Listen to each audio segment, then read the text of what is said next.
రేపు రాష్ట్రానికి కేంద్ర మంత్రి అమిత్ షా గవర్నర్కు ఇంగిత జ్ఞానం లేదు, రాజ్యాంగంపై అవగాహన లేనని నియమిస్తే ఇట్లే ఉంటుంది అంటూ కడేసిగారి మాట్లాడుతూ ఉన్నాడు. మరి నీకుందా ఇంగిత జ్ఞానం? నీకు సిగ్గుశరం ఉందా కడేసిగారి? సిగ్గుశరం లేకుండా ఇంకా మాట్లాడుతున్నావా? మీరేమో కాంగ్రెస్ పార్టీని పడగొడతాం, అది చేస్తాం, ఎక్కువ రోజులు ఉండదు, మళ్ళీ కేసీఆర్ సీఎం చేస్తామని మాట్లాడుతున్నాం. ఎన్ని రోజులు ఈ ఉడిగం? ఇంకా బుద్ధి రాలేదు మీకు, అధికారం పోయినా కానీ ఇంకా బుద్ధి రాకుండా ఈ అహంకార మాటలు ఇంకా ఎన్ని రోజులు? బరాబర్ మాట్లాడుతుంది. గవర్నర్ గత 10 ఏళ్ళలో జరిగిన అరాచకాలను, అవినీతిని అన్ని రకాలుగా చూసింది. ఇప్పుడు వచ్చి నువ్వు ఎమ్మెల్యే కాగానే మాట్లాడుతున్నావా? ఇదే అధికారంలో ఉన్నప్పుడు ఎందుకు మాట్లాడలేదు?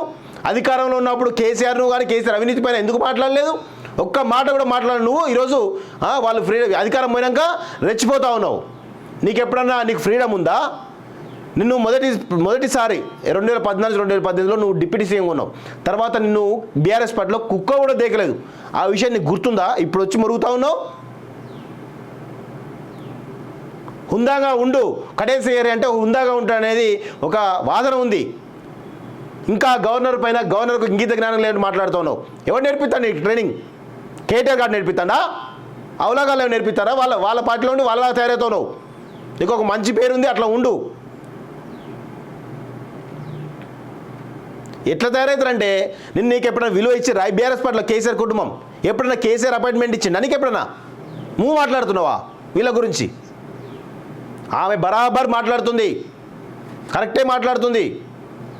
మీరు ఇంకా బానిసల్లాగా చెంచాలాగా మాట్లాడుతూ ఉన్నారు. మీరైతే కేసీఆర్ కేటీఆర్లకు చెంచాలుగా ఉండడానికి సిగ్గుపడు కడేసిగారు. నువ్వేంది? నీ స్థాయి ఏంది?